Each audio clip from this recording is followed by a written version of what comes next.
தந்திருக்கும் இஸ்லாமிய பெரியோர்களை, ஆன்றோர்களை, சான்றோர்களை, பாசத்திற்குரிய சகோதரர்களை, அன்பிற்கினிய சிறார்களை, அருமை தாய்மார்களை, சகோதரிகளை, உங்கள் அனைவருக்கும் தொடக்கமாக இஸ்லாமிய காணிக்கையாம் சலாத்தினை தெரிவித்துக் கொள்வதோடு, சலாம் சொல்லப்பட்டால் அதற்கு பதில் சொல்வது வாஜிபு என்பதை பணியோடு ஞாபகப்படுத்திக் கொண்டவனாக என்னுடைய இன்றைய சிறப்புரைக்குள் நுழைகிறேன். அஸ்ஸலாமு அலைக்கும் வரஹ்மத்துல்லாஹி தஆலா வபரகாத்துஹு.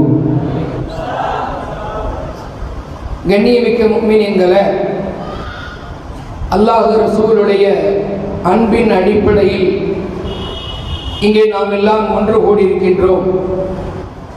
இந்த அன்பை அல்லாஹ் தஆலா கபூல் செய்து கொண்டு எந்த நோக்கத்திற்காக இங்கே நாம் வந்தோமோ, உறக்கத்தினுடைய நேரம், கலைப்பினுடைய நேரம், அதையெல்லாம் பொருட்படுத்தாமல் அல்லாஹ் ரசூலுடைய முஹப்பத்தை முன்வைத்து நாம் இங்கே வந்திருக்கிறோம் அல்லவா? அல்லாஹ் ரப்புல் ஆலமீன் அதை பொருந்தி கொண்டு நாளை கியாமத் நாளையில் நபிமார்களோடு, சுஹதாக்களோடு, சாலிஹீன்களோடு, குறிப்பாக நமது உயிருக்கு உயிரான உயிரினும் மேலான கண்மணி நபிகள் நாயகம் ஸல்லல்லாஹு அலைஹி வஸல்லம் அவர்களோடு ஜன்னத்துல் ஃபிர்தௌஸ் என்கிற உயர்ந்த சொர்க்கத்தில் அல்லாஹ் நம்மை ஒன்று கூட்டி அருள்வானாக. கண்ணியத்திற்குரிய அல்லாஹ்வின் நல்லடியார்களே, உலகத்தில் எத்தனையோ தலைவர்கள், மத போதகர்கள், சமூக சீர்திருத்தவாதிகள் வந்தார்கள். அந்த தலைவர்கள் எல்லாம் பல்வேறு போதனைகளை, பல்வேறு செய்திகளை மக்களுக்கு எடுத்துரைத்தார்கள். எழுச்சி மிகு, வளர்ச்சி மிகுந்த, உணர்வுகளை தூண்டக்கூடிய பல்வேறு போதனைகளை அந்தந்த தலைவர்கள், சமூக சீர்திருத்தவாதிகள் எடுத்துரைத்தார்கள். அதேபோல் பல தலைவர்கள், பல மன்னர்கள், மண்ணை அவர்கள் கைப்பற்றினார்கள், பொன்னை அவர்கள் கைப்பற்றினார்கள். ஆனால் அவர்களின் வார்த்தைகள், அவர்களின் உபதேசங்கள் அவர்களின் காலத்திலேயே அது அழிந்து போனது, இல்லை என்றால் அவர்களுடைய காலத்திற்கு பின்னால் முடிந்து போனது. ஒரு காலத்தில் லெனினுடைய கம்யூனிசம் எல்லோருக்கும் ரொம்ப பிடித்தமானதாக இருந்தது. ஆனால் இன்று அந்த கம்யூனிச கட்சியில் உள்ளவர்களே அந்த கம்யூனிசத்தை ரசிப்பதில்லை. ஒவ்வொரு காலத்திலும் வந்த தலைவர்கள் எழுச்சியான வார்த்தைகளை சொன்னார்கள், அந்த நேரத்தில் ரசித்தார்கள், பின்னர் அதை அப்படியே விட்டுவிட்டார்கள். பெருமானார் ஸல்லல்லாஹு அலைஹி வஸல்லம் அவர்களின் வார்த்தைகள் மட்டும்தான், அவர்களின் போதனைகள் மட்டும்தான், அவர்களின் வாழ்க்கை நெறிமுறைகள் மட்டும்தான் 1500 ஆண்டுகளை வெற்றிகரமாக அது கடந்து வந்து கொண்டிருக்கிறது. கியாமத் வரை அது நடந்து கொண்டிருக்கும். காரணம், பெருமானார் முஹம்மது ரசூலுல்லாஹி ஸல்லல்லாஹு அலைஹி வஸல்லம் அவர்கள் மனங்களை கைப்பற்றினார்கள், மனித உள்ளங்களை கைப்பற்றினார்கள், அதில் அமர்ந்து அவர்கள் ஆட்சி செய்தார்கள். தன்னுடைய அழகான அணுகுமுறையாலும், தன்னுடைய அறிவார்ந்த அணுகுமுறையாலும், நோட் திஸ் பாயிண்ட், தன்னுடைய அழகான அணுகுமுறையாலும், தன்னுடைய அறிவார்ந்த அணுகுமுறையாலும் அவர்கள் மக்களின் உள்ளங்களை கவர்ந்தார்கள். அவர்களின் வாழ்க்கையில் எத்தனையோ பிரச்சனைகள், எத்தனையோ விஷயங்கள், அவைகளை மிக அற்புதமாக கையாண்டார்கள். சிக்கலான விஷயம், சென்சிட்டிவான காரியம், கொஞ்சம் அதிலே நாம் அசந்து விட்டாலும் பிரச்சனை பெரியதாக ஆகிவிடும், கலவரங்கள் வந்துவிடலாம், சண்டைகள் தோன்றிவிடலாம். இதுபோல சந்தர்ப்பத்தில் சர்தார் ஆலம் ஸல்லல்லாஹு அலைஹி வஸல்லம் அவர்கள் அறிவார்ந்த அணுகுமுறையை கொண்டு அதை தீர்த்தார்கள் என்று பார்க்கிறோம். வரலாற்றின் நிறைய நிகழ்வுகளை சொல்லலாம். எனக்கு தரப்பட்ட தலைப்பும் அறிவார்ந்த அணுகுமுறையால் அவர்கள் ஹுதைபியா என்கிற அந்த ஒப்பந்த நிகழ்வை எப்படி அணுகினார்கள் என்பதாக எனக்கு தலைப்பு தரப்பட்டுள்ளது. ஹுதைபியாவினுடைய தத்துவங்கள். மேலான பெரியவர்களே, நம்முடைய ஜாமியாவுடைய ஸ்பெஷாலிட்டி 15 ஆண்டுகளாக நாம் சீரத்தை முன்வைத்துதான் தலைப்புகளை தந்து கொண்டிருக்கிறோம். வரக்கூடிய பேச்சாளர்களும் தங்களுடைய அந்த பேச்சிலே சீரத்தை அடிப்படையாக வைத்து நமக்கு வாழ்க்கையில் உண்டான படிப்பினைகளை எடுத்து சொல்வார்கள். அந்த அடிப்படையில் இன்று நாம் கொஞ்ச நேரம் ஹுதைபியாவினுடைய அந்த ஒப்பந்தத்தை கொஞ்சம் காதில் வாங்கிக் கொள்வோம். வரலாற்றை, அந்த வரலாற்றை நாம் கேட்கிற போதே அதற்குள்ளால் ஒளிந்திருக்கும் சில பாடங்களையும் சில படிப்பினைகளையும் புரிந்து கொள்வோம். இறுதியாக கடைசி 10 நிமிடத்தில் இன்ஷா அல்லாஹ் தஆலா அல்லாஹு தஆலா இந்த ஹுதைபியாவுடைய ஒப்பந்தத்தை ஃபத்ஹம் முபீனா, தெளிவான வெற்றி என்று சொல்லுகிறானே, அது எந்த வகையில் தெளிவான வெற்றி என்பதை புரிந்து கொண்டு நாம் இன்ஷா அல்லாஹ் இந்த மஜ்லிஸை முடிப்போம். மேலான பெரியவர்களே, ஹிஜ்ரத்திற்கு பிறகு உண்டான வாழ்க்கையில் ஏறத்தாழ போர்களுடைய காட்சிகள் தோன்றிவிட்டது. பத்ருடைய யுத்தம், உஹதுடைய யுத்தம், அதை அடுத்து ஹந்தக்கினுடைய போர் என்பதாக ஒரு சில போர்கள் நடந்தது. அதிலே உஹதை தவிர எல்லா போர்களிலும் காபிர்களுக்கு, இறை மறுப்பாளர்களுக்கு, இணை வைப்பாளர்களுக்கு தோல்வியே வந்தது. அந்த தோல்வியின் அவர்கள் துவண்டு போனார்கள். மேலும் மேலும் இஸ்லாத்தின் மீதும் இஸ்லாமிய தூதராகி முஹம்மது ரசூலுல்லாஹுவின் மீதும் அவர்களுக்கு கோபமும் பகைமையும் வளர்ந்து கொண்டே வந்தது. உஹதுக்கு பிறகு, உஹதினுடைய யுத்தத்திற்கு பிறகு அவர்களுக்கு ஏற்பட்ட அடுத்த கட்டமான போர் ஹந்தக். அந்த போரிலே ரப்புல் ஆலமீன் அல்லாஹ் தஆலா தன்னுடைய மேலான உதவியை கொண்டு முஸ்லிம்களுக்கு வெற்றியை கொடுக்கிறார். காற்றை அனுப்பி, காற்றின் மூலமாக அந்த எதிரிகள் அவர்கள் அப்படியே விரண்டோடுகிறார்கள். அது அவர்களுக்கு எரிச்சலை கொடுத்திருக்கிறது. அல்லாஹ் ரப்புல் ஆலமீன் மக்காவில் பட்ட கஷ்டங்கள், மதீனாவில் வந்து ஆரம்ப காலத்தில் ஏற்பட்ட இந்த சிரமங்களுக்கெல்லாம் அல்லாஹ் முடிவு கட்டும் விதமாக இப்பொழுது முஸ்லிம்களுக்கு விடியல், வெளிச்ச காலத்தை அல்லாஹ் தர விரும்புகிறான்.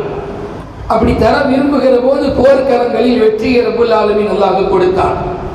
ஹிஜ்ரி 6 கண்மணி முஹம்மது ரசூலுல்லாஹி ஸல்லல்லாஹு அலைஹி வஸல்லம் அவர்கள் ஒரு கனவு ஒன்றை கண்டார்கள். என்ன கனவு? அவர்களும் அவர்களின் தோழர்களும் மஸ்ஜிதுல் ஹராமிலே நுழைகிறார்கள். அங்கே தவாஃப்களை செய்துவிட்டு தலைமுடிகளை கலைகிறார்கள் என்பது போன்று கனவு ஒன்றை கண்டார்கள் கண்மணி முஹம்மது ரசூலுல்லாஹி ஸல்லல்லாஹு அலைஹி வஸல்லம் அவர்கள். பொதுவாக நபிமார்களின் கனவு என்பது வஹி, அதை அவர்கள் அமல்படுத்த வேண்டும். சையதுனா கலீலுல்லாஹி இப்ராஹிம் அலைஹிஸ்ஸலாத்து வஸ்ஸலாம் அவர்கள் கனவிலே தன் மகனார் இஸ்மாயிலை அறுப்பது போல கண்டார்கள். அந்த கண்ட கனவை அவர்கள் மெய்ப்படுத்த முன் வந்தார்கள். அல்லாஹ் அதை கபூல் செய்து கொண்டு ஆட்டை மேலிருந்து இறக்கினான். அப்போ நபிமார்களின் கனவு என்பது வகையாக நாம் பார்க்கிறோம். மூமின்களுக்கும் அல்லாஹ் ரப்பல் ஆலமீன் கனவை கொடுத்திருக்கிறான். நல்ல கனவுகள் என்றும் கெட்ட கனவுகள் என்றும் 2 விதமான கனவுகள். அதில் நல்ல கனவு என்பது அது நபித்துவத்தினுடைய பாகங்களில், பகுதிகளில் ஒன்று. கெட்ட கனவு என்பது ஷைத்தானுடைய வஸ்வசாக்களில் ஒன்று. நல்ல கனவுகளை கண்டால் நாம் அல்லாஹுக்கு நன்றி செலுத்திவிட்டு அதை அப்படியே விட்டுட வேண்டும். நம்ம நல்ல கனவு கண்டிருக்கிறோமே, யாரையாவது சொல்லணுமே என்று நாம் வேகமாக சென்று கொண்டிருக்க கூடாது. கனவை இன்னொருத்தரிடத்திலே சொல்வதில் ஆர்வம் காட்டக்கூடாதாம். காரணம், அவர் சொல்லுகிற விளக்கம் தான் அது அப்படியே மெய்யாகும், நடைபெறும். நம்ம யாரிடத்தில் போய் சொல்லுகிறோம்? சில சமயத்தில் பதட்டத்தில் நமக்கு பிரியமில்லாத நபரிடத்திலே சொல்லிவிடலாம். அவர் நம்ம மேல உள்ள கோபத்தில் அவர் ஒரு விளக்கத்தை படார் என்று சொல்ல அதுவே நடந்துருச்சுன்னு வைக்கல, இவற்றை போய் நம்ம சொன்னமேன்னு யோசிப்போம். அப்போ கனவை பொறுத்தவரை மேலான பெரியவர்களே, கனவை பொறுத்தவரை நல்ல கனவுகளை கண்டால் அல்ஹம்துலில்லாஹ் என்று சொல்லிவிட்டு அப்படியே போய்விட வேண்டும். இல்லை, மனசு உறுத்திக்கிட்டே இருக்குது, யாரையாவது சொல்லணும் போல இருக்குன்னா உதுகுர் லபீபன் அவ் ஹபீபா, அறிவாளிகளிடத்தில் சொல்லுங்கள், ஆலிம்களிடத்தில் சொல்லுங்கள். இல்லை என்றால் உங்கள் மீது பிரியம் வைத்திருக்கக்கூடிய நபர்கள்ட்ட சொல்லுங்கள். இந்த 2 தவிர 3வது ஆப்ஷன் இல்லை. நல்ல கனவை சொல்வதற்கு 3வது ஆப்ஷன் இல்லவே இல்லை. யார்த்தையாவது சொல்லிக்கிட்டு நாம் பிறகு நம்ம சிரமப்பட்டுக்கிட்டு கூடாது. தீய கனவை கண்டால் என்ன செய்வது? ஷைத்தானுடைய வஸ்வசாத்தா. என்ன செய்யலாம்? ஒன்றும் செய்ய வேண்டாம். எந்த திசையில் படுத்திருக்கிறோமோ அந்த திசைக்கு எதிர் திசையில் நாம் கொஞ்சம் உமிழ்வது போல, துப்புவது போல சைக்கிளை செஞ்சுட்டு அஊது பில்லாஹி மினஷ் ஷைத்தானிர் ரஜீம், இவ்வளவுதான். ரொம்ப சிம்பிளான மெத்தட். ஒன்றும் கவலைப்பட வேண்டாம். எந்திரிச்சு உட்கார்ந்து உது செஞ்சுட்டு ஓதிட்டுலாம் இருக்க வேண்டாம். தூக்கத்தை நம்ம கண்டினியூ பண்ணலாம். இடது பக்கமாக லேசாக உமிழ்ந்து விட்டு, அல்லது உமிழ்வது போல ஒரு பாவலா செய்து விட்டு, துப்பிடக்கூடாதுங்க, உமிழ்வது போல ஒரு பாவலா செய்து விட்டு நாம் அஊது பில்லாஹி மினஷ் ஷைத்தானிர் ரஜீம் என்று சொல்லிவிட்டு அப்படியே உறங்கிடணும். வலா யகுஸ்ஸஹா அலா அஹதி, யார்கிட்டையும் சொல்லிடக்கூடாது. நம்மளுக்கு ஒரு பழக்கம் இருக்குங்க, நல்ல கனவு மாதிரியே கெட்ட கனவை யாரையாவது சொல்லி ஆகணும். இன்னமும் தெரியல, எனக்கு ஒரே பயம். அன்னைக்கு ஒரு அம்மா அப்படித்தான் ஃபோன் பண்ணி ஒரு கனவை சொல்லிச்சு. நான் சொன்னேன், இந்த கனவை நீங்கள் மறந்துடுங்க தயவு செஞ்சு, என்கிட்ட சொன்னதாக கூட நீங்கள் ஞாபகம் வச்சுக்கிறாதீங்க. அப்போ தீய கனவை நாம் யாரிடத்திலும் சொல்லக்கூடாது. அதை சொல்லாத வரைதான் நமக்கு சொல்லிவிட்டால் அது நமக்கு ஷர்ராக மாறிவிடும். ஆகவே கனவு விஷயத்தில் கொஞ்சம் நாம் உஷாராக இருக்க வேண்டும். பெருமானார் ஸல்லல்லாஹு அலைஹி வஸல்லம் அவர்கள் கனவை மறுநாள் காலையில் சஹாபாக்களிடத்தில் சொன்னதும் அதுவரை உள்ளத்தில் அடக்கி வைத்திருந்த சொந்த ஊரின் பாசம் இல்லாமல் இருக்குமா? பஸ்ஸே இல்லாத ஊரில் நமது சொந்த ஊர் இருக்கும் என்று சொன்னாலும் அந்த ஊரின் மீது ஒரு பிரியம் இல்லாமல் போகுமா? எத்தனை ஊர்களுக்கு இன்றும் கூட பஸ் ஸ்டாண்டு கிடையாது. அதற்காக அந்த மனிதர் தன் சொந்த ஊரை விட்டு கொடுப்பாரா? மேலான பெரியவர்களே, சஹாபாக்களுக்கு மக்காவை பார்க்க வேண்டும் என்கிற ஆசை துளிர் விட்டு வளர்ந்து அப்படி விருட்சம் அடைஞ்சிருச்சு. காரணம், பெருமானாருடைய கனவு. அது நபிமார்களின் கனவு உண்மை அல்லவா? எனவே அவர்கள் உறுதி கொண்டு விட்டார்கள், நாம பைத்துல்லாஹுவை காபத்துல்லாஹுவை காணப்போகிறோம் 6 வருஷங்களுக்கு பிறகு. 1-2 வருஷம் எல்லாம் 6 வருஷம். பெரிய ஏக்கம் அந்த காலத்தில். இப்போ இல்லை. அரபு மதரசாக்களில் இலங்கையிலிருந்து சில பிள்ளைங்க வந்து ஓதுவாங்க. அவங்க ஏறத்தாழ 7 ஆண்டுகள் எல்லாம் இருந்து அப்படியே தம் கட்டி ஓதிட்டு போவாங்க. இப்போ அதெல்லாம் பார்க்கும்போது ஆச்சரியமாக இருக்குது. 7 வருஷம் அப்படியே இருந்து ஓதிட்டு போக முடியுதா?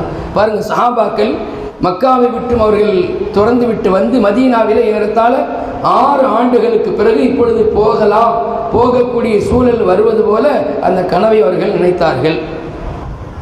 கிட்டத்தட்ட சஹாபாக்களுக்கு அழைப்பு விடுத்தார்கள்.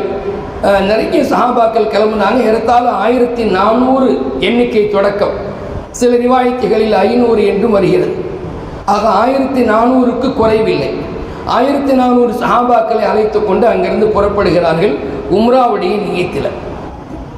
சுற்றிலும் இருக்கக்கூடிய சில ஆட்களை கூப்பிட்டார்கள். அவர்களெல்லாம் ஒன்று ஈமானுக்கு வரவில்லை அல்லது ஈமானிலே அவர்கள் பலப்படவில்லை. அவங்க என்ன நினைச்சாங்க, என்ன இவங்க பாட்டுக்கு மக்காவுக்கு போகிறேன்னு நிற்கிறாங்களே, அது என்ன சாதாரணமான இடமா? காஃபிர்கள் எல்லாம் சூழ்ந்து இருக்கக்கூடிய பகுதி. அங்கே போயிட்டு இவங்க எப்படி ஹயாத்தாக வந்துட முடியும்? இவர்கள் ஹயாத்தாக வருவதற்கு சான்ஸே இல்லை, நாம ஏன் போவானே என்று சொல்லி சில ஆட்கள் வரலன்னு சொல்லிட்டாங்க. துல்காதா ஹிஜ்ரி 6 துல்காதா மாதம் பிறை 1 திங்கட்கிழமை. ஹிஜ்ரி 6 துல்காதா மாதம் பிறை 1 திங்கள் அன்று பெருமானார் ஸல்லல்லாஹு அலைஹி வஸல்லம் அவர்கள் 1500 சஹாபாக்களை உடன் அழைத்து கொண்டு ஆயுதங்கள் எல்லாம் எதுவும் இல்லாமல் தன் உடையில் உண்டான அந்த வாளை மட்டும் வைத்துக்கொண்டு, உடைவாள் என்று சொல்வார்கள், உடைவாளை மட்டும் எடுத்துக்கொண்டு குர்பானி பிராணிகளையும் அவர்கள் உடன் எடுத்துக்கொண்டு புறப்படுகிறார்கள். துல் ஹலைஃபா என்கிற இடம், அதுதான் மதீனாவிலிருந்து ஹஜ்ஜுக்கு வரக்கூடிய நபர்களுக்கான, உம்ராவுக்கு வரக்கூடிய நபர்களுக்கான மீகாத். அந்த இடத்தை வந்து அடைந்ததும் இஹ்ராம் கட்டுகிறார்கள், உம்ராவுடைய நியத் வைக்கிறார்கள். தான் கொண்டு வந்த அந்த பிராணிகளுக்கு அடையாளம் விடுகிறார்கள். மேலான பெரியவர்களே, துல் ஹலைஃபாவுக்கு பிறகு அவர்கள் அடுத்த நகர்வை மேற்கொள்ள வேண்டும். இந்த செய்தி மக்காவிற்கு சென்று விடுகிறது. இதுபோல நபி ஸல்லல்லாஹு முஹம்மது ஸல்லல்லாஹு அலைஹி வஸல்லம் அவர்கள் ஒரு 1100 பேர் அழைத்து கொண்டு வருகிறார்கள். அவங்க விளங்கிட்டாங்க போர் செய்ய வர்றாங்க. உடனே என்ன செஞ்சிட்டாங்க, அங்கிருந்து ஒரு படை கிளம்பி, மக்காவிலிருந்து சில படை கிளம்பி தீத்துவா என்கிற இடம் வந்து சேர்ந்து விட்டது. இன்னைக்கெல்லாம் இந்த பேர் இருக்குன்னு எதிர்பார்க்க வேண்டாம், வேறு வேறு பேர்கள் மாறிடும். ஹுதைபியாவுக்கு கூட சுமைத்தி என்கிற பெயர் தான் இப்பொழுது இருப்பதாக நாம் பார்க்கிறோம். அதனால் இது ஹதீஸிலே வந்துள்ள பெயர். தீத்துவா என்கிற இடத்தை அவர்கள் எத்தினார்கள் அந்த காபிர்கள். காலித் பின் வலீத் ரலியல்லாஹு அன்ஹு அந்த நேரத்தில் அவர்கள் ஆப்போசிட்டில் இருக்கிறாங்க. அவர்கள் ஒரு 200 பேரை அழைத்து கொண்டு வந்திருக்கிறார்கள். நபிகள் நாயகம் ஸல்லல்லாஹு அலைஹி வஸல்லம் அவர்கள் சண்டையினுடைய நிய்யத்தில் வரவே இல்லை. அதனால் காலித் பின் வலீத் அந்த பாதையில், அதாவது மதீனாவிலிருந்து மக்காவுக்கு போகக்கூடிய பாதையில் தீத்துவா என்னும் இடத்தில் காத்திருப்பது கேள்விப்பட்டதும் இவர்கள் பாதையை மாற்றிக்கொள்கிறார்கள். மேலான பெரியவர்களை, இங்கே நாம் கொஞ்சம் யோசிக்கிறோம். பெருமானார் ஸல்லல்லாஹு அலைஹி வஸல்லம் அவர்கள் வெறுமனே ஆன்மீக தலைவர் மாத்திரம் அல்ல, ஒரு அரசியல் சாணக்கியர். அரசியலிலே எப்படி முடிவெடுக்க வேண்டும் இதுபோல சமயங்களில் என்பதை பெருமானார் முற்றிலும் அறிந்திருந்தார்கள். உடனே பாதையை மாற்றி கரடுமுரடான பாதை அவர்கள் மேற்கொண்டார்கள் என்று வரலாறு பேசுகிறது. யோசித்து பார்க்கிறோம். நபிகள் நாயகம் ஸல்லல்லாஹு அலைஹி வஸல்லம் அவருடைய வாழ்க்கையை அலசி ஆய்வு செய்கிற பல்வேறு மாற்று மதத்தை சார்ந்தவர்கள் கூட பெருமானாரை வெறுமனே தொழுகையை கற்றுக் கொடுத்த தலைவர் என்று மட்டும் சொல்லவில்லை, ஒரு அழகான ராஜ தந்திரி என்று அவர்கள் சொல்லித் தருவார்கள். அங்கிருந்து புறப்பட்டு கரடுமுரடான பாதையை மேற்கொண்டு சனியத்துல் மிரார் என்கிற இடத்தை அடைந்த போது பெருமானாரின் ஒட்டகம் கஸ்வா உட்கார்ந்து விட்டது. நல்ல திடகாத்திரமான ஒட்டகம், நல்ல சுறுசுறுப்பாக வந்து கொண்டிருந்த ஒட்டகம். அந்த இடம் வந்ததும் அப்படியே உட்கார்ந்து விட்டது. எல்லோரும் யோசிக்கிறார்கள், ஹலஅத்தில் கஸ்வா, கஸ்வா உட்கார்ந்துருச்சு என்னமோ தெரியல அப்படின்னு. நபி அவங்க சொன்னாங்க, அப்படியெல்லாம் உட்காருகிற ஒரு பிராணி அல்ல அது. வலாக்கின் ஹபஸஹா ஹாபிசுல் ஃபீல், யானையை நிறுத்திய ரப்புல் ஆலமீன் அல்லாஹ், யானை படையை ரப்புல் ஆலமீன் அல்லாஹ் நிறுத்தினானே அவன்தான் இந்த ஒட்டகத்தை நிறுத்தியிருக்கிறான். சம்திங் ராங், ஏதோ ஒன்று எனக்கு உணர்த்தப்படுகிறது, ஏதோ ஒன்று எனக்கு இங்கே உணர்த்தப்படுகிறது. காபிர்கள் நம்மை நோக்கி வருவதாக நான் உணர்கிறேன். இன்று இப்பொழுது சொல்லுகிறேன் அல்லாஹ்வின் மீது சத்தியமிட்டு, அந்த காபிர்களின் இடத்தில் அல்லாஹ்வுடைய கண்ணியத்தை குலைக்காத விதத்தில், அல்லாஹ்வுடைய மகத்துவத்தை சிதைக்காத விதத்தில் அவர்களின் இடத்தில் எதை கேட்டாலும் கொடுக்க தயார். பாருங்கள், நன்கு வளர்ச்சி அடைந்த காலம், போர்களில் எல்லாம் வெற்றி. ஆனாலும் சொல்லுகிற வார்த்தையை கவனியுங்கள். இன்னைக்கு காபிர்களின் இடத்துல எதை கேட்டால் யுஅல்லிமூன ஹுருமாத்தில்லா, அல்லாஹ்வுடைய மகத்துவத்தை சிதைக்காத வகையில் அதை கண்ணியப்படுத்துகிற விதத்தில் எதை கேட்டாலும் அஅதைதுஹும் இய்யாஹா, நான் அதை கொடுத்துருவேன்னு சொன்னாங்க நபி ஸல்லல்லாஹு அலைஹி வஸல்லம் அவர்கள். யோசித்து பார்க்கிறோம், அல்லாஹ்வுடைய ரசூல், அல்லாஹ்வுடைய உதவிக்கு மத்தியில் வாழுகிற ரசூல். ஆனாலும் மக்களுடைய ஒரு நலனை முன்னிட்டு தன்னோடு வரக்கூடிய சஹாபாக்களின் உயிர், உடைமை, பாதுகாப்பு, கொள்கை ரீதியான அத்தனை விஷயங்களையும் கவனத்தில் கொண்டு சொன்னார்கள், இன்றைய இடத்தில் அவர்கள் எதை கேட்டாலும் நான் கொடுக்க தயார். அப்படியே வந்துவிட்டார்கள் ஹுதைபியாவிற்கு. அங்கிருந்து எந்திரித்து ஹுதைபியா என்கிற இடத்துக்கு வந்தாச்சு. இதுக்கிடையில் அங்கிருந்து தூதர்கள் வரத் தொடங்குகிறார்கள். ஹுதைபியா என்கிற இடத்திலே சில நாட்கள் தங்க வேண்டியது வந்தது. அவர்கள் தங்கியிருந்த இடத்திலே தண்ணீருடைய வரத்து கம்மியாக இருந்துச்சு. ஒரு சமயம் முஅஜிஸாத்துர் ரசூல் என்கிற கிதாபில் பார்க்கலாம், ஒரு சமயம் சஹாபாக்களுக்கு உதவு செய்வதற்கான தண்ணீர் அது போதாமல் இருந்தது. அதுக்கு மக்களுக்கு அது பத்தவில்லை, அவர்களுக்கு போதுமான அளவுக்கு இல்லை. நாயகத்திடத்திலும் சொல்வார்கள், யார் ரசூலல்லாஹ், 1400 பேருக்கு மேலே உதவு செய்ய வேண்டும், தண்ணீர் மிக கம்மியாக இருக்கிறது.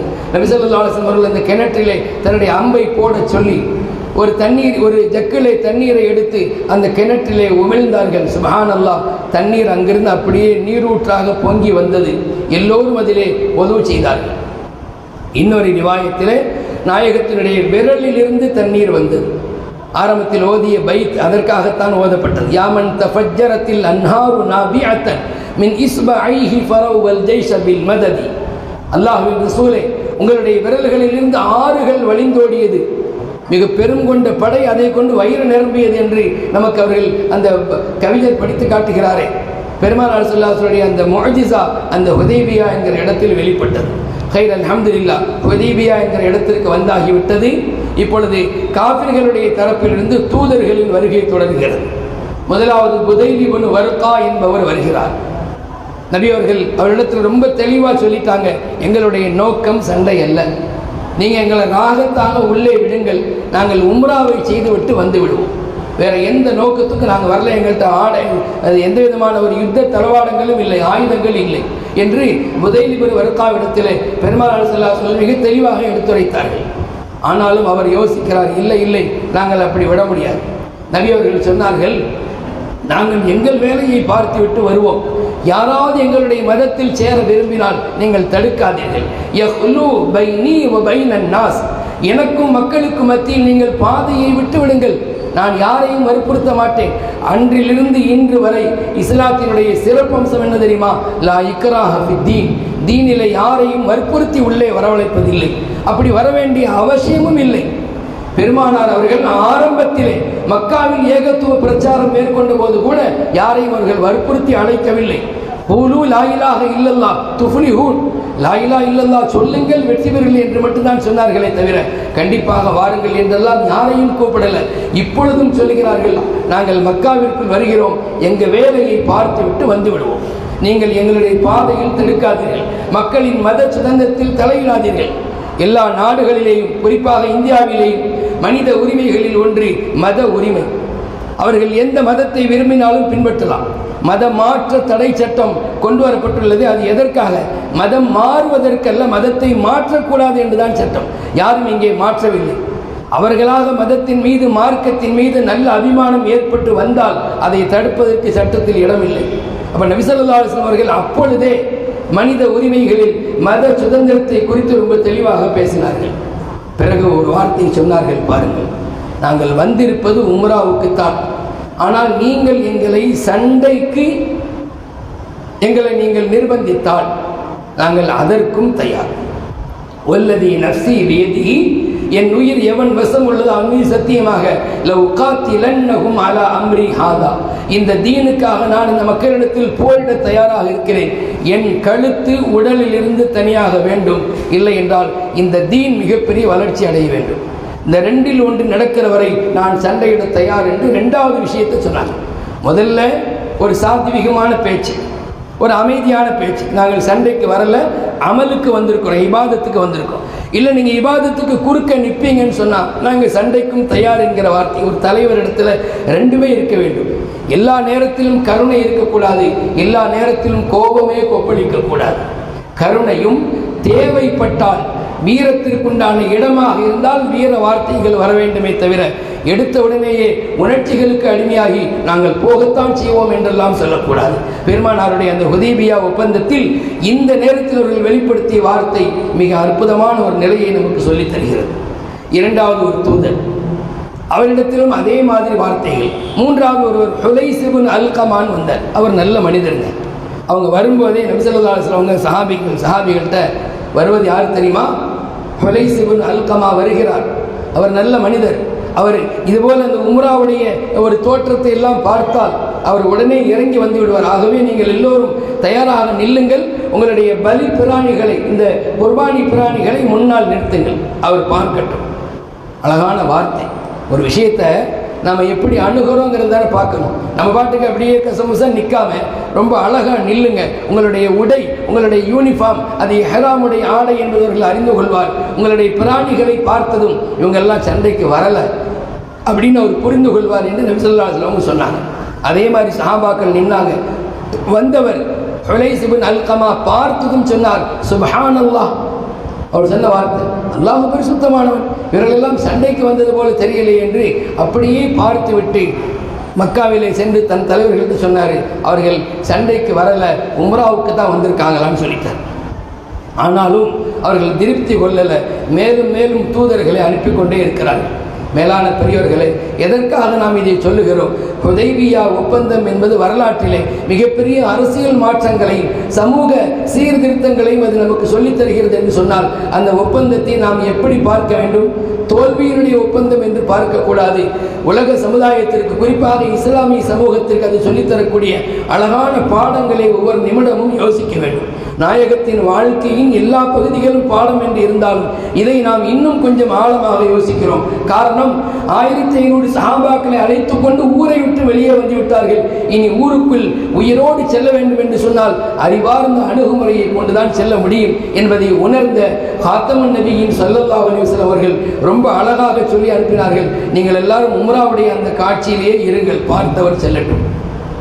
நான்காவது ஒரு தூதர் வந்தார்.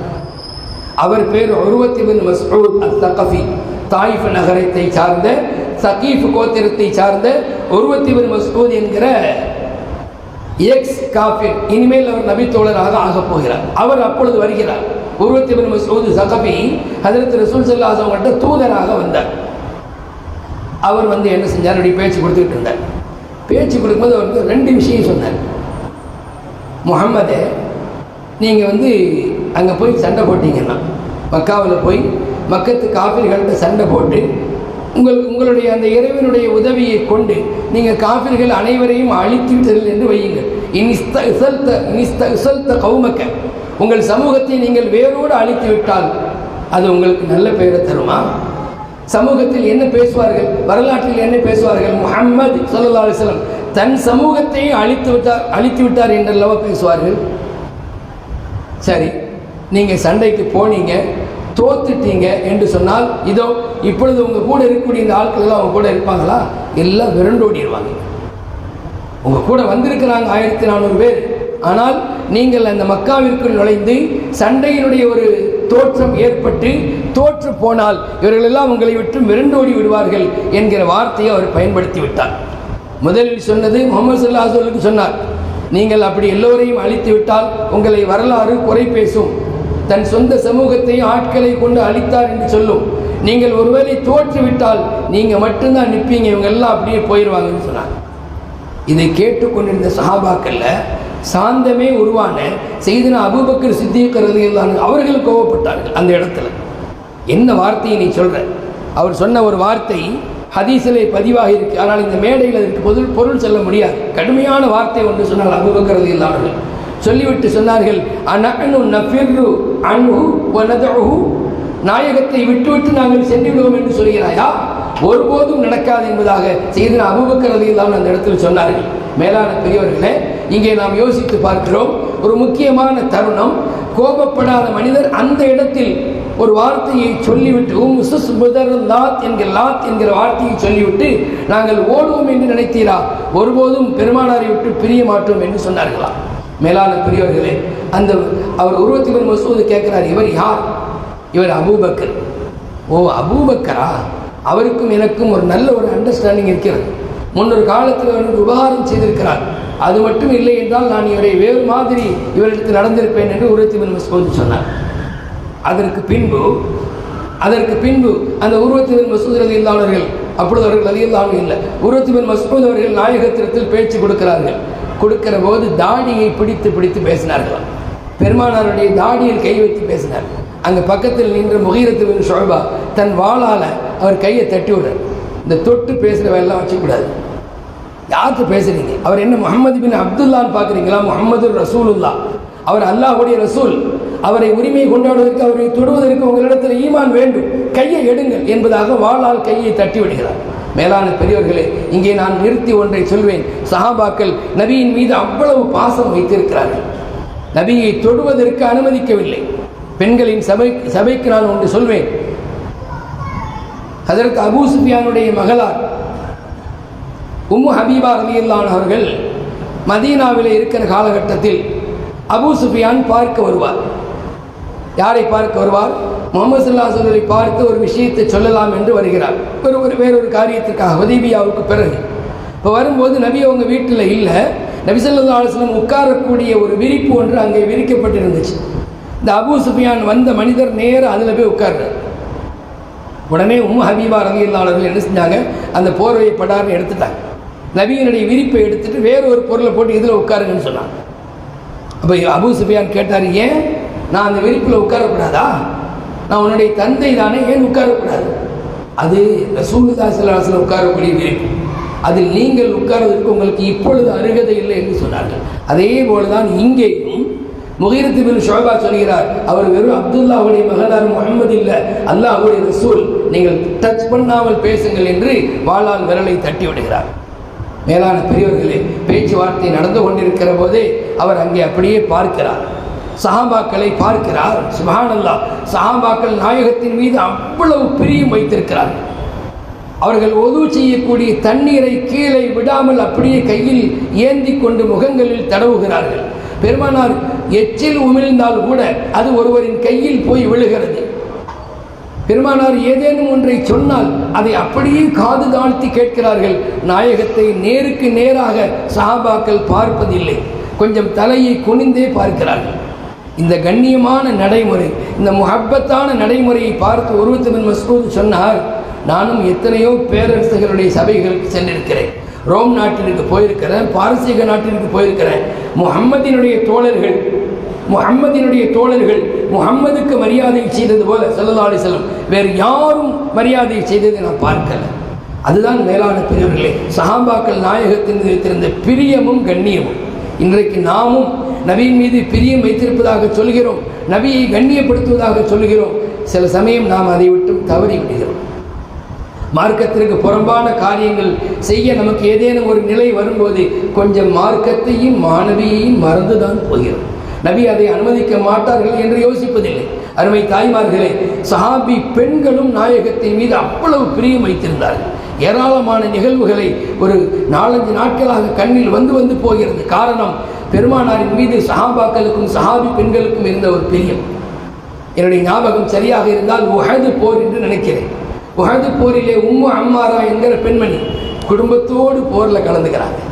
என்னமோ அவதார் பொற்காட்சி குடும்பத்தோடு நம்ம போகிறோம்ல, அது மாதிரி அந்த உம்மு அம்மாரா என்கிற பெண்மணி தன் கணவர் 2 மகன்கள், ஸைத் இப்னு ஆசிம் கணவர் பெயர், அம்மார் ஒரு மகன் பெயர், அப்துல்லா மற்றொரு மகன் பெயர், 4 பேருமாக உஹது போருக்கு போகிறாங்க. உஹது போருடைய காட்சி கொஞ்சம் அப்படி இப்படி இருந்துச்சு. ஒரு கட்டத்தில் நபி ஸல்லல்லாஹு அலைஹி வஸல்லம் அவங்க தனித்து விடப்பட்டாங்க. எதிரிகள் அவர்களை நோக்கி வரக்கூடிய நிலை வந்துருச்சு. மற்ற சஹாபிகள் எல்லாம் கொஞ்சம் சிதறி ஓட, நபி மாத்திரம் தனியாக நிற்கக்கூடிய சூழல் உண்டாக இந்த உம்மு அம்மாரா குடும்பத்தோடு தன் பிள்ளைகளையும் அழைத்து கொண்டு வந்து நபிக்கு அப்படியே அரண் மாதிரி காவலாக நின்றுட்டாங்க. தாய்மார்களே, எப்படி சஹாபி பெண்கள் உங்கள் இனத்தவர்கள் பெருமானாரை பாதுகாத்தார்கள் என்று பாருங்கள். உம்மு அம்மாரா அங்கே நின்று கொண்டு தன் 2 மகன்களிடத்திலே நாயகத்திற்கு அருகில் நில்லுங்கள், எங்கும் போகாதீர்கள் என்று சொன்னார்கள். ஒருவன் நாயகத்தை தாக்குவதற்கு வந்தால் உம்மு அம்மாரா ரலியல்லாஹு அன்ஹா தன் தோள்பட்டையில் அந்த காயத்தை வாங்கினார்கள்.